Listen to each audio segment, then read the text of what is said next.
Hello everyone, welcome to unknown facts. So students, इस video में हम लोग सॉल्व करने वाले हैं mine closure and sustainability planning. ठीक है, इस कोर्स के वीक 2 को। तो चलिए सॉल्व करते हैं।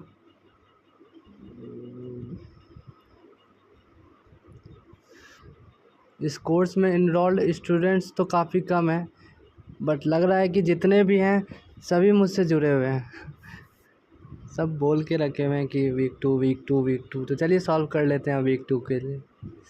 तो question 1 is which one of the following is the correct order of breaking the floor beam in manual demolition. ठीक है, तो 4 ऑप्शंस हैं। Option A is primary beam, secondary beam, cantilever beam.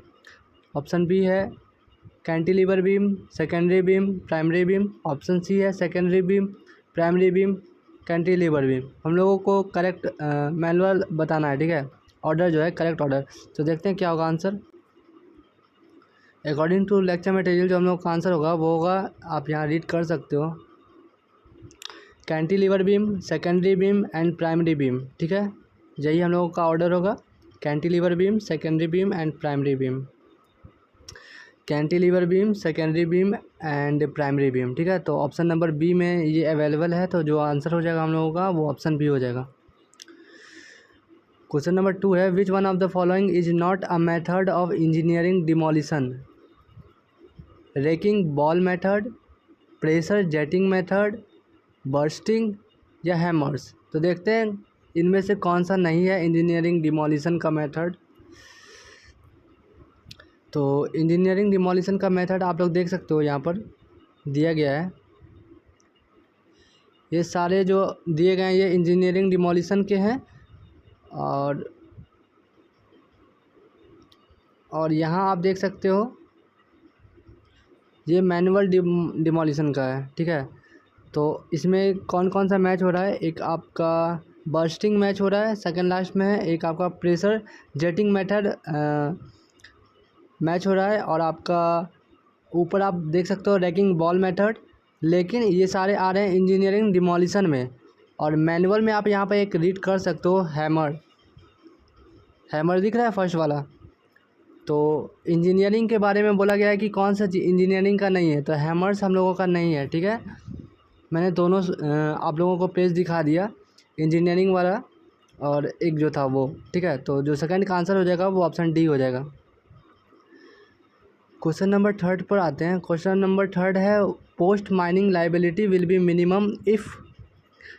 4 options है eliminate safety, social and environmental hazards, restore disturbed areas to robust and visible ecosystems in a way that is consistent with local needs and desires.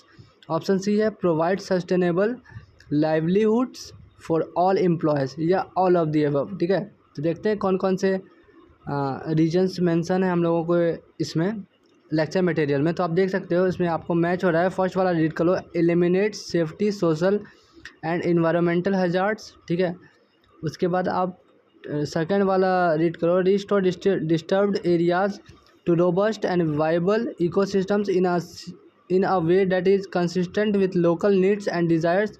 Third है provide sustainable livelihoods for all employees और serves as a catalyst for local development such that the overall contribution of the mine project from an environmental and social perspective is positive over the long term. तो इनमें से जो हम लोग का match हो रहा है तो ऑल ऑफ दी अबव हो जाना चाहिए, क्योंकि ये वाला भी मैच हो रहा है, ये वाला भी मैच हो रहा है और वो वाला भी मैच हो रहा है सेकंड वाला। ठीक है, जो थर्ड का आंसर हो जाएगा वो ऑप्शन डी हो जाएगा। ठीक है, तो स्टूडेंट आपसे मेरी एक रिक्वेस्ट रहेगी कि आप लोग पूरा वीडियो को देख करके, क्वेश्चंस को रीड करके, जो आंसर्स मैं स्क्रीनशॉट के थ्रू दिखा रहा हूँ आपको, उसको भी रीड करके पूरा एनालाइज करना। ठीक है, बाद में जब आप एग्ज़ाम के टाइम में ना मुझे याद करके थैंक यू करोगे। ठीक है, तो मेरी ये रिक्वेस्ट है कि अभी इतना मेहनत कर लो यार, लास्ट में काफ़ी कम मेहनत करना पड़ेगा। ठीक है, तो चलिए क्वेश्चन नंबर 4 पर आते हैं। Which one of the following is a kind of fungi beneficial for the growth of plants used for biological reclamation. Anaplasma, Bartonella, VA, mycorrhiza, none of these. तो देखते हैं क्या होगा आंसर हम लोगों का। तो इसके अकॉर्डिंग जो हम लोगों का आंसर हो जाएगा वो हो जाएगा VAM, ठीक है। तो यहाँ पर आप लास्ट वाला जो इसका पॉइंट है आप इसको रीड कर सकते हो। VAM is a kind of fungi is found to have beneficial effects on growth of plant. It is observed that VAM application is highly beneficial to the growth of plant. Increase in growth varied from 10 to 45%, ठीक है। तो जो हम लोगों का answer हो जाएगा वो हो जाएगा VAM, ठीक है, option number C. Question number 5 है हम लोगों का, which one of the following is not a principle of remote sensing. Remote sensing के इनमें से कौन से प्रिंसिपल नहीं है, तो इसका जो आंसर होगा वो आपका हो जाएगा interaction of energy with satellite. Interaction of energy with satellite जो है वो रिमोट सेंसिंग का प्रिंसिपल नहीं होता है। बाकी ये जो तीन हैं, इलेक्ट्रोमैग्नेटिक एनर्जी, इलेक्ट्रोमैग्नेटिक स्पेक्ट्रम या interaction of energy with atmosphere, ये सभी इसके प्रिंसिपल्स के अंडर आते हैं, ठीक है। क्वेश्चन नंबर 6 है, a comprehensive mine monitoring program normally includes monitoring of which of the following, stability of slopes, quality of the air, quality of surface and ground water, या ऑल ऑफ दिस। तो देखते हैं क्या होगा answer.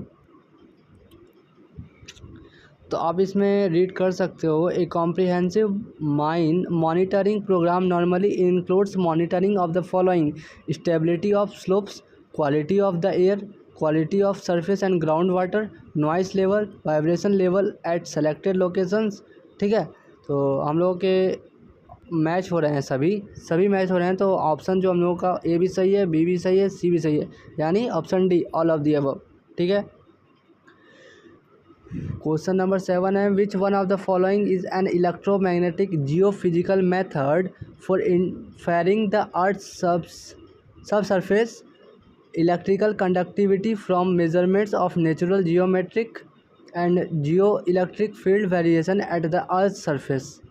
इसका जो answer हो जाएगा वो 4 ऑप्शंस दिए गए हैं, मैग्नेटो, टेलोरिक्स, ग्राउंड पेनेट्रेटिंग रडार या ट्रांजिएंट इलेक्ट्रोमैग्नेटिक मेथड। तो 7 का आंसर हम लोगों का हो जाएगा MT, which is stands for magnetotellurics, ठीक है। It is MT is an electromagnetic geophysical method for inferring the earth surface electrical conductivity from measurements of natural geomagnetic and geoelectric field variation at earth surfaces. So इसका answer हो जाएगा MT हम लोगों का, ठीक है, 7 का A। Question number 8 है, how many earth observation satellites are currently in orbit carrying sensors that measure different sections of the visible, infrared and microwave regions of the electromagnetic spectrum. कितने परसेंटेज होगा? तो 50, लेस देन 50, मोर than 150, या none of this. तो देखते हैं। तो आप यहाँ रीड करो, more than 150 total satellites use होते हैं। Earth observation satellites are currently in orbit carrying sensors that measure different sections of visible, infrared and microwave regions of the electromagnetic spectrum, ठीक है। तो more than 150 is in option C. So for question number 8 option C will be the correct answer. Question number 9 है, which one of the following is a dimensionless index that describes the difference between visible and near infrared reflectance of vegetation cover and can be used to estimate the density of green on an area of land। क्या होगा इसका answer? Net division value index, normalised difference vegetation index, national differential vegetation index, या non clustered index. तो according to lecture material हम लोगों का answer होगा NDVI। NDVI का आप यहाँ नीचे रीड कर सकते हो, ठीक है। The NDVI is a dimensionless index that describes the difference between visible and near infrared reflectance of vegetation cover and can be used to estimate the density of green on an area of land, ठीक है। और NDVI का जो full form है आप यहाँ read कर सकते हो, normalised difference vegetation index, normalised difference vegetation index.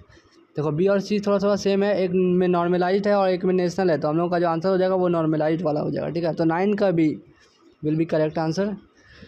आखिरी क्वेश्चन है 10th, तो चलिए इसको भी सॉल्व कर लेते हैं। तो अगर स्टूडेंट्स आप लोग मुझे पता है कि आप लोग सब्सक्राइब किए हुए ही हो, अगर नहीं किए हो, आप लोग नए हो, जो भी नए हो तो प्लीज़ सब्सक्राइब कर देना फॉर अपकमिंग वीक आंसर्स। और आप देख सकते हो मैं 100% एक्यूरेसी के साथ ही आपको आंसर्स प्रोवाइड कर रहा हूँ, क्योंकि सारे आंसर्स आप लोगों के लेक्चर मटेरियल से ही ढूंढ कर ला रहा हूँ, ठीक है। तो अगर आपको ये मेरी मेहनत पसंद आई हो तो प्लीज़ इस वीडियो को लाइक कर देना और शेयर कर देना, ठीक है। So question number 10 is which one of the following is not a concrete sewing method of demolition? Wire saw cutting, diamond disc cutter, diamond core boring machine या none of these? इनमें से कौन सा concrete sewing method of demolition का एक part नहीं है, ठीक है। तो देखते हैं, आखिरी क्वेश्चन है, तो इतना दिखा दिया तो ये भी देख ही लो आप यार। तो देखो इसके अंडर में कौन कौन से आते हैं, ठीक है। आप यहाँ रीड करो, कॉन्क्रीट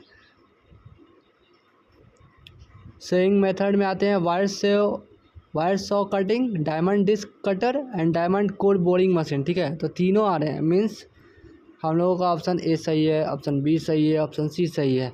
सो मोस्ट अप्रोप्रिएट क्या हो जाएगा, option which one of the following is not है, सॉरी, तो 1 भी है, बी भी है, सी भी है, तो नन ऑफ दीज ही हो जाएगा ना आंसर, ठीक है। सो आप लोगों के रिक्वेस्ट पे ये वाला भी सॉल्व कर दिया। अगर कोई और भी कोई और कोर्स भी करना हो सॉल्व तो आप लोग प्लीज़ कमेंट करके मुझे बता देना, मैं अपनी पूरी कोशिश करूँगा सॉल्व करने का, ठीक है।